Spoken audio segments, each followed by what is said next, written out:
2018, I think, was a really big year in terms of women empowerment and equality.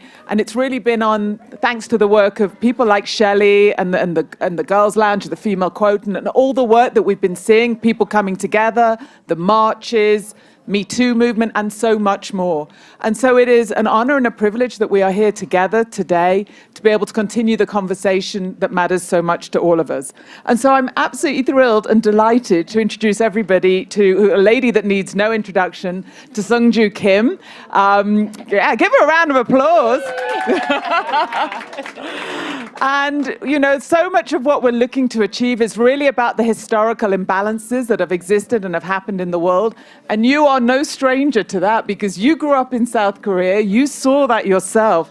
So tell us a little bit about the experiences of setting up a business in South Korea. Well, first of all, thank you so much for having me here. And Sally and the team really are great, amazing. And in fact, all other sessions are very boring in Davos. This is the best one, I had to guarantee you. Yes, really, it's true. And also Nicola, gracious host for me. In fact, I just came back from in 2 weeks, very whirlwind Asia trip. So including the long trip to Asia, Seoul and all these Tokyo, and after London and Paris just arrived a couple of days ago. So I'm a little bit spacey, so forgive me for that. I'm exhausted just hearing all those countries. I know, so my voice is a little husky now.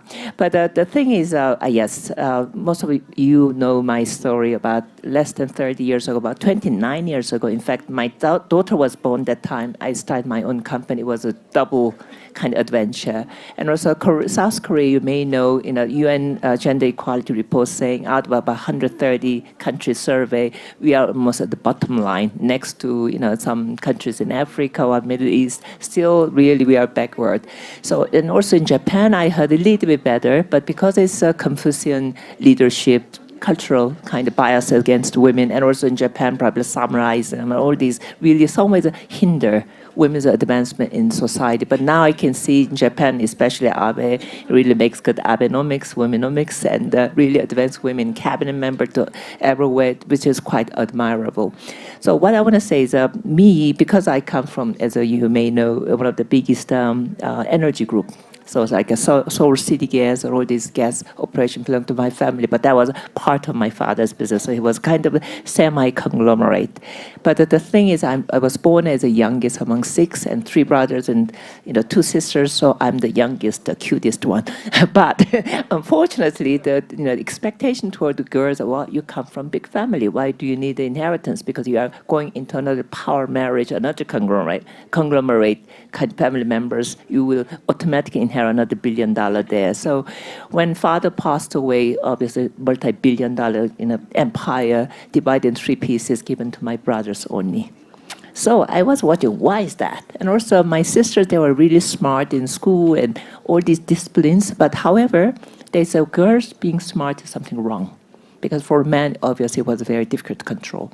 So when I started my own business in 1990, at that time, I was pregnant and starting my own really from scratch without any help from my parents because, in fact, I did not mention I was I virtually kicked out from family for a while. About 5 years, I worked in New York at Bloomingdale's. That's how I ended up being trained as a retailer, fashion retailer, even I had no clue beforehand. And now I'm running my own small empire. So yes, it was not easy journey because when I entered the first, let's say, CEO level meeting, other colleagues, they say, why women not here? Instead, bringing my tea or some sake or wine. So they get used to geisha party. So women being sitting on the same level of table was so odd to them. And secondly, because all these big boys club and a lot also corruption, unfortunately at that time, because when I said face such a corruption scale without bribing, I could not make any deals. I said, well, also heavy drinking parties, obviously. I said, I come from actually a strong Christian family background. Somebody got to stand up for this, for the next generation. So, top of being a woman and girl and being handicapped, I really stood up to just make a transparent and honest business deal and being smarter. But one thing here I want to just touch up on that. Still, there's a lot of emerging economies around.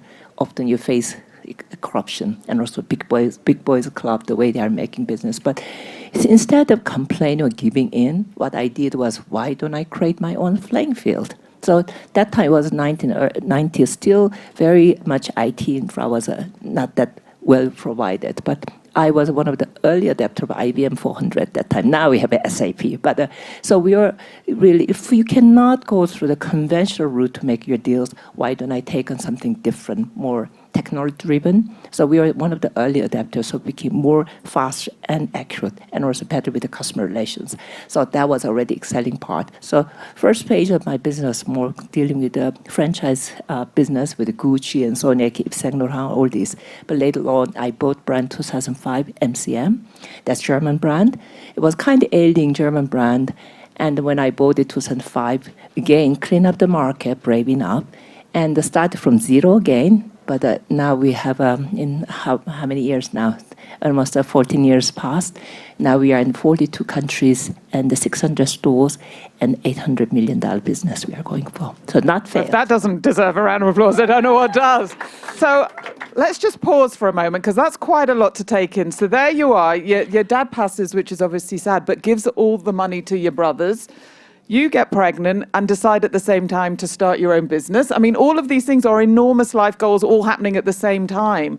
Where did you, and you make it sound so easy, so where did you go to for some advice? Who was helping you, giving you mentorship or not? Well, I think even my mother was not really having any professional kind of a career. However, she was doing a lot of helping orphans and the widows, and she was involved in kind of women's also organization and also Christian charity works.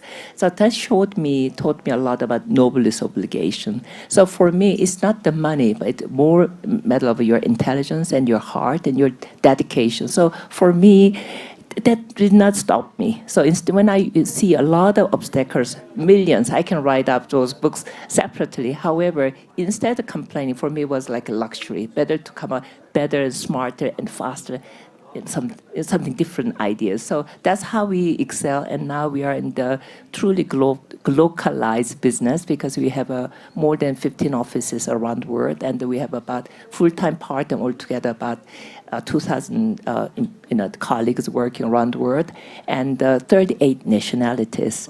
And also, more important thing is more than 75, nearly 80% are women. Love That's that. most, but we succeeded. Yeah. So you got from your mum values. That's what was a core thing from there. So there was nobody giving you the business advice as you were going along? Well, I think couple of things. First, like at Sally and all these are amazing, including yourself.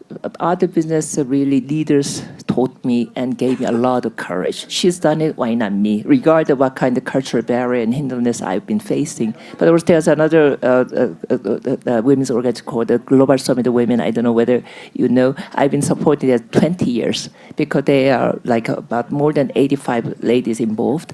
So, I met so many women come from all different backgrounds, from South Africa, Middle East, South America, of course, and all different Asian region. And really, Toma is a good way, not only encouraged by what they did with the different contexts, how they overcome. We share our notes and our experiences, encouragement, but more so is that took my fear away. So I learned that this is sisterhoodship. And really like linkage. I just only met you 10, 20 minutes ago. We are already sisters. I think women has these secret force. I think we can get connected. And already you have all these cultural biases, some kind of fear out of that taken out. Then you just see the business, right? And also women tend to really have a more straight talk. So you can give a valuable advice, whatever. So that really helped me a lot to globalizing in 42 countries without much monetary support. That's important. So you had role models with people you didn't know that you thought if they could do it, so could I. Oh, bless you. And then you have networks of women, business leaders that help you. And you just have a warmth about you where you connect straight away with other women and help and support other women. So there's a few kind of tips kind of going on there. Yeah, in fact, even when I was giving a speech in it was Arab Women's Association many years ago, more than 10 years ago, I was quite scared because all the women filled with those black gown. And I hardly see their eyes. And also, as a Christian, I was already feeling like, am I doing something odd being here? But I just try to be myself when I share my personal, all these odds and difficulties, including not only business difficulty, even health issues, dealing with my children and dealing with all these, inside the corporate field, there's a lot of challenges you are facing. Suddenly we just thought, oh my God, it's not all her story, it's our story together. So after that session, we all just hugged one another, we just cried over together. So I said, oh my God, I thought that Arab is the farthest country from my understanding, became closest. Then nothing stopped me, nothing feared me. So you guys, you should really take advantage of this session because, I was sitting in some other prominent sessions just in Belvedere. I wouldn't mention the name, but they still work a lot of very old frame talking about gender issue. One thing I think we should come out is don't rely on these, I don't really particularly criticize men because we need them. Many ways, right? Agree. We love them. And in some ways we have, one of my friends who is a leader of a global service, she made something very interesting. Man makes history, no doubt, in past, certainly, but we made them. Do you agree with that? So we made them. So you guys are so important. So going back to a little bit about how to really get connected, for me, but I think we are very, how can I say, we don't really deal with the authoritarian attitude. So our women's leadership characterized not following and imitating men's. I think that's the worst. I think that the most important thing is be ourselves. Regardless of what culture, what kind of background, education, but it doesn't matter. Be yourself. That's your strength. So it means, first of all, I think you have to overcome your own unnecessary inferior complex. Because women are very much emotional beings. Therefore, I think worst enemy in you is your emotion. Do you know that? So I often say women's intelligence, well, here we go about talking about FQ, IQ plus EQ, emotional quotient. FQ, or I usually say is women's quality. But one of the worst things you have to deal with is your internal imagination. Actually, one of my, the Reverend said something very interesting, say, out of 100 worries we women have, do you know that, especially when I go in bed to try to fall asleep, suddenly there's one anxiety coming up, there's another one, then 100 things, oh my God, worrying about, so I cannot have sleep. But out of 100, my church reverend said a very interesting statement, 97 unrealizable. So can you imagine how much we are wasting our energy and time for that? And 2% is manageable because we are wisdom to deal with that. 1% we live at God's hands. Why do you worry?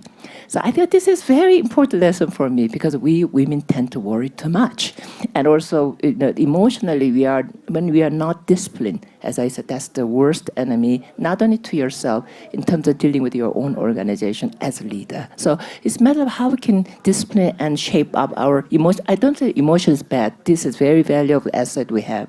But how can we train them? I think that's another very important thing. All right, so quick poll. When she was talking a little bit about the worrying, who also does that worrying at night? Come on, give some hands up. Who's not being, like all of us, we're all doing that whole listing and then you start to worry about the worrying.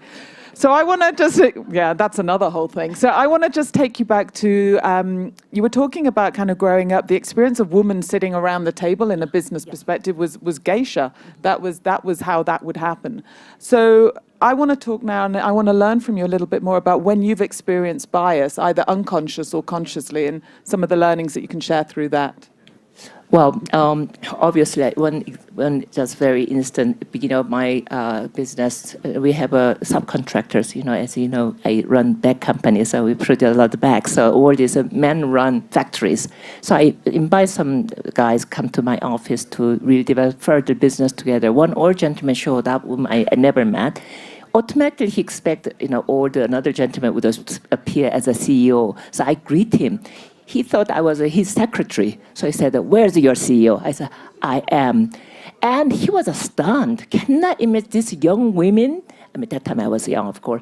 And it was being a CEO, impossible. So he came into my room without saying anything. He walked out. He was so mad. Am I serving this company women owned? That was the first instance, for instance. So, what? How do I deal with all these problems? And also buyers, of course, they get used to all these heavy drinking parties and bribing and all big business club. They are the way they are making a kind of deal.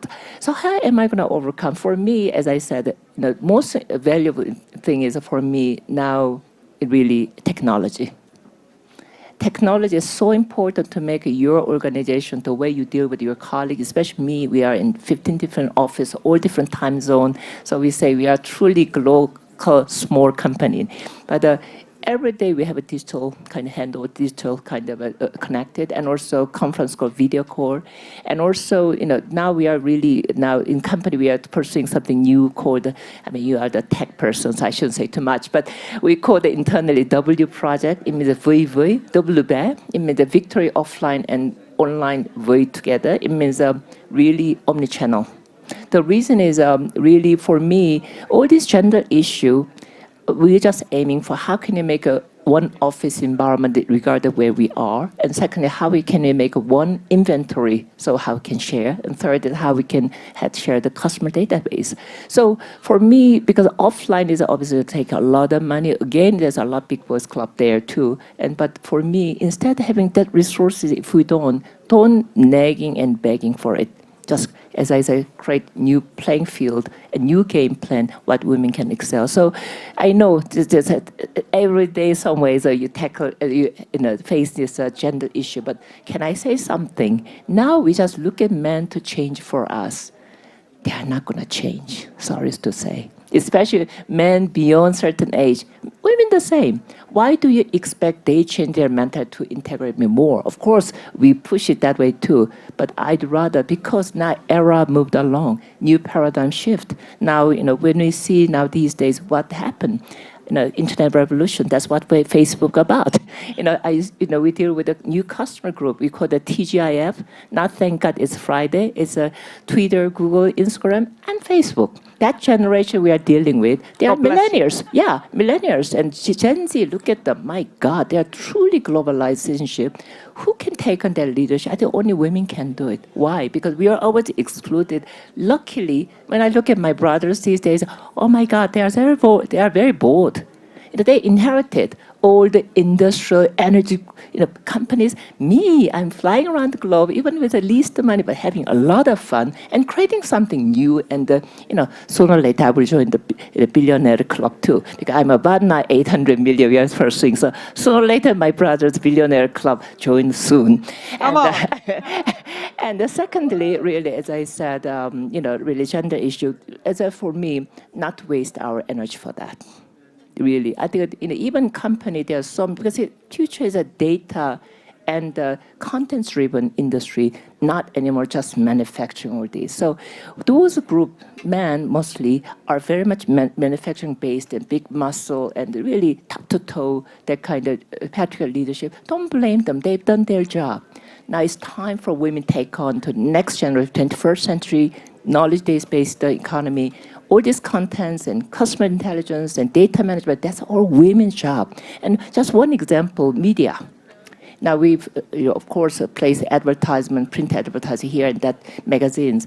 Now these brilliant young kids, especially girls, and out of her own kitchen table desk, and come up with the idea, they become influencer and bloggers. Guess what? They lead 10 million people around. And they are excelling now more than any other fashion media group in the world now. They are more powerful. That new era, women can create. This is our new playing field. Let's go for it. Excellent. So you were saying it's women's job to do this, but also men are quite important. And by the way, I love men. One of the consequences of the Me Too movement that I've seen is that a lot of CEOs, male CEOs, have said, "Oh, I don't know if I can do this anymore. Maybe I shouldn't see females, in the office, etc." So, what advice do you have to those male CEOs out there? Wow. In fact, this is a little political situation, so I have to be careful because Me Too movement not only to apply to male, now it's applying to female bosses too. And also for me, also a lot of these even film to even fashion magazine, too much emphasis of female stereotype, sex appeal, and all the big boobs and whatever. Just, I don't know, for me it was very humiliating from my point of view. Now new trend is a gender fluidity. How about that? Like I have a very short hair, shorter than many other male colleagues. And also, just we wear like a, big boys, not the big but boyfriend jacket type, big power jacket. And we wear a sneaker. And we wear now backpack, all very genderless. So for me, how can I say? Just we focus instead of really, my message is instead focus on these are very heavily molded from previous industry, which is more manufacturing based. It's already very passé, even though we need it. But now new really advancing industries, really new database and content driven. That's what all the women would are focusing on. And also Me Too, these things, for me, yes, I think we have to, sexual harassment I never tolerate in my organization either. However, somewhere I think it should be more mutual work than blame game. That's the danger I would see it. So it would have been remiss of us to have been here if I didn't ask you a question about fashion. So how on earth do you go about staying one step ahead of what's happening in the world of fashion, and also whether tech plays an important role in that? Yeah, actually, my daughter, I have a 29, very outspoken daughter, and I don't blame her because she has my DNA. She said, Mom, fashion is dead. You are in the wrong industry. And another thing she said, Mom, why you are so our luxury, our fashion? Normally, I just go with a dirty jean and black jean and, comfy old T-shirts and comfy 20 years old, my old Gucci jacket, whatever, just because I cannot add up more stress on me. So today I just made up a nice dress, but this is my normal thing. But, but fashion, first of all, let's change, redefine what is definition of fashion. It's not just wearing and makeup. It is lifestyle. I want to really emphasize lifestyle. So it means a true liberation we should go for. Not only liberating women from stereotyping, killing high heel, I really go for it. That's why I invented the MCM backpack. We are the original backpack company. I remember when I went to Harrods for the buying meeting, the GMM, general merchant and whatever guy say, oh my God, how this outdoor backpack can be luxury? You are no way. But now we are the best-selling backpack in the world. And every luxury brand they followed because it's a new lifestyle presentation, two hands free, give them not only freedom but to move, but also posture better. And also it's a really crossing the gender segregation. And secondly, also, really, for me, I want to say is ageless. So again, fashion, now it doesn't matter though, because millennial Gen Z are leading force, we are not. I'm actually, by the way, I'm 62, even I don't look. But we all live in very young in heart. So this is all in your heart, not in body. That's less put. So I think inclusive age discrimination should not be there. Racial, the same. Really, I'm Asian woman, especially when you go Milan and Paris, often bluntly facing discrimination. When you're as a customer paying for it, they are very kind. When you're competing the same level, they say, why are you here? I remember at the beginning, Milan fashion show, I was standing front and I was hosting like this kind of gathering with my own money. The marketing person said, you stand behind the curtain. I said, why? Yellow face doesn't help. That kind of really blunt humiliation I got. Yeah, because Asian, the women are more just only guests, cannot be competed the same with white guys or European guys. Even just recently, last weekend, I was in Paris and saying, why are you here? That kind of attitude. I bluntly faced, even still now, but I don't care. You guys, sorry, you sound like a very passé. We are advancing. So because now whole paradigm shift, now Asian market, as you know, one of the biggest market in the world, especially mobile e-commerce emerged. Like, the JD Moore and Tmall, just as an example, you probably know, we call it Singles Day, November 11th. You know how much they sell? Do you have any guess? One Singles Day in China, $30 billion they sell. That's the power now emerging. So I'm not talking about power of China, power of Asia. I'm talking about new generation emerged. Because mobile e-commerce is really advancing, first of all, consumers in the majority are women. So we can reshape the world now through that channel. Third is also because of mobile e-commerce emerging and the millennials are leading the force. Many, many ways. So it is truly beyond men and women, beyond any age group, beyond any racial segregation. So it's a new era. That's where the women's leadership should come in. You are the future leader. Go for it. What an amazing and inspiring place to end. And for those of you that aren't aware of Singles Day, it's actually the biggest selling day in the world. It's bigger than Black Friday and Cyber Monday combined. And it will only get bigger and bigger next year. So it's November. Make sure that you think about that, look at it, whatever business you're in, whatever game you're in, it's getting bigger and bigger. I had about another 45 questions to ask you because you are one of the most inspiring people that I've ever had the opportunity to sit with and talk with and learn from. So please give it up for the incredibly youthful, inspiring, and very soon to be billionaire in her own rights, and you. Thank you. Let's celebrate together. Yeah. Okay, great. Thanks a lot.